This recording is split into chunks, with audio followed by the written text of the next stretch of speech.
Hello students. अभी तक इस चैप्टर में हमने पढ़ा है कि कैसे डे ब्रुयनर और न्यूलैंड्स ने जो है उन तत्वों को वर्गीकृत करने की कोशिश करी थी, लेकिन वो फेल हो गए थे। और उसके बाद हमने लास्ट में पढ़ा था कि मेंडलीव ने कैसे आवर्त सारणी बनाई थी, और उस आवर्त सारणी में 8 ग्रुप्स यानी समूह और 6 पीरियड यानी कि आवर्त की उसने पूरी सारणी टेबल बनाई थी।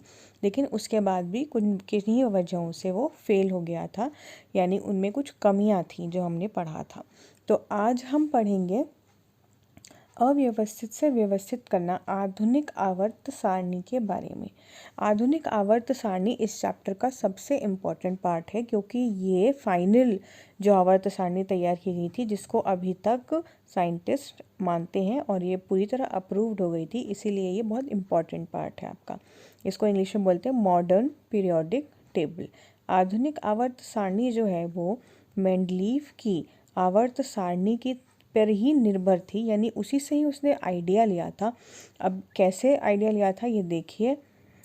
जिस प्रकार मेंडलीव की आवर्त सारणी में कुछ पीरियड्स थे ऐसे, और कुछ ग्रुप्स थे और उन्हीं की टेबल बनाई गई थी, उसी प्रकार इन्होंने भी ऐसे ही उस टेबल को तैयार किया गया। देखो ये है वो टेबल। ये अब इसमें 2019 तक जानकारी में आए पूरे के पूरे 118 रासायनिक तत्वों की ये टेबल तैयार की गई थी और सभी को प्रॉपर प्लेस मिल गया था। अब हम ज़रा पढ़ते हैं वैज्ञानिक के बारे में। वैज्ञानिक का नाम था हेनरी मोज़ले। वैज्ञानिकों के पूर्व मत अनुसार तत्वों के गुणधर्म उनके परमाणु द्रव्यमान के आवर्त फलन होते हैं। यानी इस सारणी के बनने से पहले जो भी साइंटिस्ट थे, वो जो भी वैज्ञानिक थे, वो परमाणु द्रव्यमान को लेकर चल रहे थे, परमाणु द्रव्यमान के अकॉर्डिंग अरेंज करते थे, परमाणु द्रव्यमान के आवर्त फलन वो सारे सारणी बनाते थे। इस अनुमान के आधार पर मेंडलीव ने तब तक के ज्ञात 63 तत्वों को आवर्त सारणी में संयोजित भी कर दिया था, जो हमने पढ़ा है। मेंडलीव की आवर्त सारणी में कुछ तत्वों व समस्थानिकों की स्थिति स्पष्ट नहीं की गई थी। जैसे कि हमने पढ़ा कि मेंडलीव की आवर्त सारणी में जो कमी रह गई थी, वो सबसे पहले ये थी कि उसमें जो समस्थानिक थे, जो आइसोटोप्स थे, जिनकी परमाणु संख्या एक समान होती है और परमाणु द्रव्यमान अलग अलग होते हैं, तो उनकी जो स्थिति थी, पोजीशन थी, उसको स्पेसिफाई नहीं किया गया था। तदनुसार इस आवर्त सारणी में परिवर्तन किया गया, इसीलिए उस आवर्त सारणी में परिवर्तन किए गए। सन 1913 में हेनरी मोज़ले ने इन त्रुटियों का समाधान, त्रुटियां मतलब इन प्रॉब्लम्स का समाधान किया और आधुनिक आवर्त सारणी का निर्माण किया। यानी बेसिस जो था वो उसका मेंडलीव की आवर्त सारणी ही थी, उसी को बेस लेकर उन्होंने अब ये आधुनिक आवर्त सारणी तैयार की। आगे पढ़ेंगे हम आधुनिक आवर्त नियम के बारे में। आधुनिक आवर्त नियम के आधार पर इसमें क्या किया गया कि तत्वों के गुणधर्म उनकी परमाणु संख्या की आवर्त फलन होती है। अभी तक हम पढ़ रहे थे कि वे परमाणु द्रव्यमान के आवर्त फलन होते हैं, लेकिन first time in the history जो ये वैज्ञानिक थे हेनरी मोज़ले, उन्होंने क्या कहा? उन्होंने कहा कि ये तत्वों के परमाणु संख्या, एटॉमिक नंबर का आवर्त फलन होते हैं।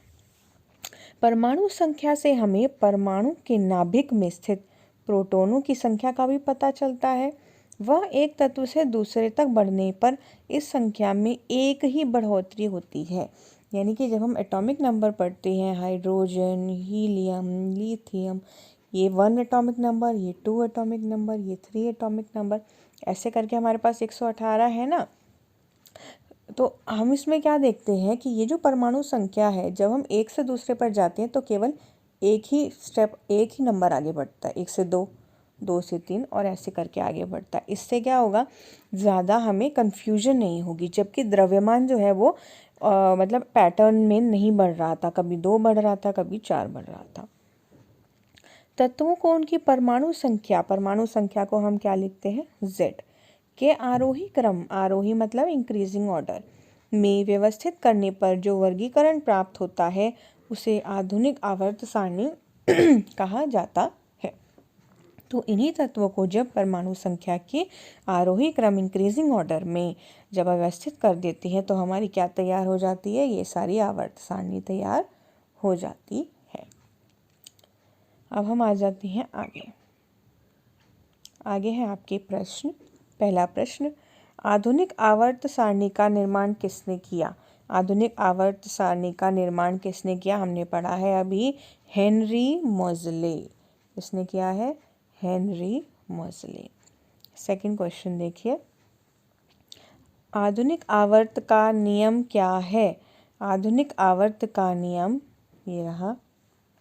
आधुनिक आवर्त का नियम कहता है कि तत्वों के गुणधर्म उनकी परमाणु संख्या का आवर्त फलन होते हैं। ये है आधुनिक आवर्त सारणी का नियम। तीसरा, मेंडलीव की आवर्त सारणी की 3 त्रुटियों का समाधान आधुनिक आवर्त सारणी में किया गया। ये त्रुटियां या सीमाएं क्या थी? तो हमारी वर्कशीट जो पिछली वाली थी उसमें मेंडलीव के तीनों त्रुटियों के बारे में बताया गया था। पहला था कि समस्थानिक की पोजीशन जो थी, समस्थानिकों की स्थान जो था वो फिक्स नहीं था, यानी पोजीशन नहीं दी गई थी। दूसरा था हाइड्रोजन की पोजीशन फिक्स नहीं थी। तीसरा था कि उन्होंने जो कहा था कि इंक्रीजिंग ऑर्डर में हम करेंगे, लेकिन उसने कहीं ना कहीं एक कुछ ऐसे पेयर बना दिए थे जिसमें कि जो ज़्यादा एटॉमिक मास वाला था, द्रव्यमान वाला था, उसको पहले रख दिया था और कम एटॉमिक मास वाले को बाद में रख दिया था। तो ये 3 सीमाएं थी उसकी। टिप्पणी कीजिए, आधुनिक आवर्त सारणी में समस्थानिकों की स्थिति के बारे में बताइए। तो समस्थानिक क्या होते थे? जिनके परमाणु संख्या तो सेम होती थी लेकिन परमाणु द्रव्यमान अलग अलग होते थे। अभी तक जितनी भी सारणियाँ बनी हैं वो परमाणु द्रव्यमान पर बनी थी, जिसकी वजह से उनको समस्थानिकों के लिए प्रॉब्लम आ रहा था, क्योंकि सबके परमाणु द्रव्यमान जो थे वो अलग अलग थे। परमाणु द्रव्यमान अलग अलग थे तो सबको अलग अलग स्थान देना पड़ रहा था, जो कि वो नहीं कर पा रहे थे। जबकि आधुनिक आवर्त सारणी का नियम हमने जो पढ़ा है उसमें वो परमाणु संख्या के अकॉर्डिंग उसको अरेंज करते हैं, और क्योंकि परमाणु संख्या के अकॉर्डिंग अरेंज करते हैं और सभी समस्थानिकों की परमाणु संख्या सेम होती है तो सबको एक ही प्लेस पर रखा जा सकता था। नेक्स्ट देखिए, यहाँ कोबाल्ट व निकल के स्थान कैसे निर्धारित किए गए? कोबाल्ट व निकल के स्थान कैसे निर्धारित करे गए, ये देखिए। कोबाल्ट व निकल को इंक्रीजिंग ऑर्डर में ही रखा गया, जैसे कि सारे एलिमेंट्स को रखा गया है। यहाँ पे था आपका कोबाल्ट एंड निकल, ये रहा आपका कोबाल्ट एंड निकल। अब पहले प्रॉब्लम क्यों आ रहा था कोबाल्ट और निकल के लिए? क्योंकि कोबाल्ट का द्रव्यमान जो था वो निकल से ज़्यादा हो रहा था, तो इसको आगे पीछे करना पड़ रहा था। जबकि जब हमने देखा कि जब हम परमाणु संख्या के अकॉर्डिंग लगाते हैं तो ये बिल्कुल फिट बैठते हैं, इनकी प्रॉपर्टीज़ भी, इनके गुण भी फिट बैठते हैं और इनको इंक्रीजिंग ऑर्डर में भी लगाया जा सकता है।